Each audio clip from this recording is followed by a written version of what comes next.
And this is not to be facetious or cynical or funny, but what specifically does that mean to be on code? Because, and here's what I'm getting at.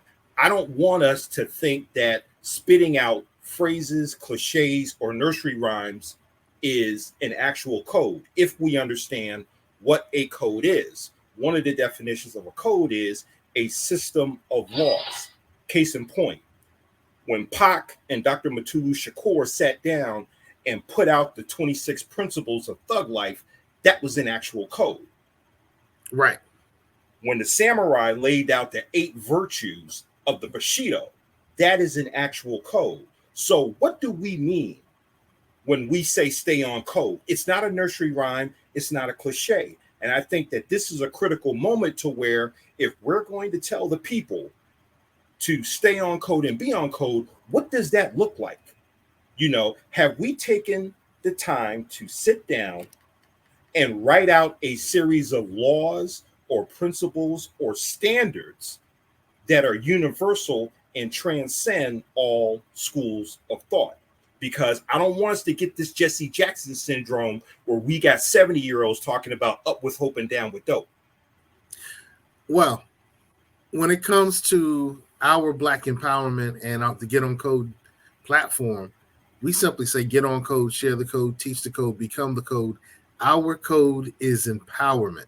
And so everything that we're focused on will put Blacks in better powered situations than we currently are, than we were.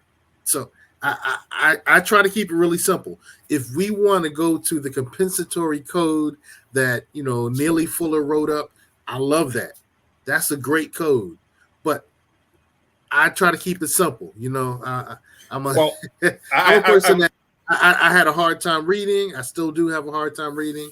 I may process a little slow. So I keep it simple. Okay. I guess because I'm at a point. I guess I'm kind of where Dr. Amos Wilson is that I think it has to be more comprehensive because as I don't disagree. Mature, yeah. So I'm saying as we mature,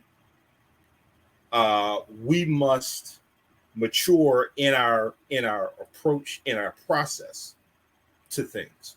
So that's what I mean when we say these things, and you know our people can be lazy. So that's why I said that we have to go beyond the punchline and the slogans and the cliches. When the whole thing came out about Black Lives Matter, I took it as an insult that you need a damn $20 t-shirt to tell you that you matter. All right. Well, look, everybody's lazy, not just our people. All right. But in this particular case, okay. All right. So in this particular case, if we're going to sit up here and talk about how we are going to be a free and sovereign and sophisticated and autonomous people, then we have to demonstrate that. Okay. And it can't be demonstrated when you're still operating at a kindergarten level. Okay. So, okay, it's fine. You have a slogan, but now what is beyond the slogan? What is beyond the cliche? What is beyond the punchline? So there has to be something that will outlive us. So we can tell people to be on code, but if anything happens to you or me, what's the blueprint for the people to follow? That's a great question. And I think every different organization within us is probably going to come up with different codes. But there's going to be an area where there's a lot of overlap. And code keepers, if you want to hop in the show and give your thoughts, the code is on the screen. It should be in the chat.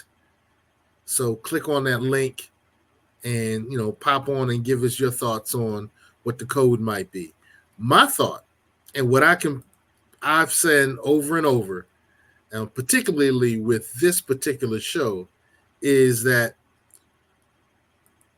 we need to focus in this political time on reparations for the descendants of American slaves, justice system reform, police reform, which is punish bad police, and that no group or person is above the law. All right. So if we work on those four, we're really being on code. We're really being on code if we work on those four. So code keepers, if you have some thoughts, let us know. Hop on the show. We'd love to hear from you. I would love to debate with you if you say some crazy stupidity stuff.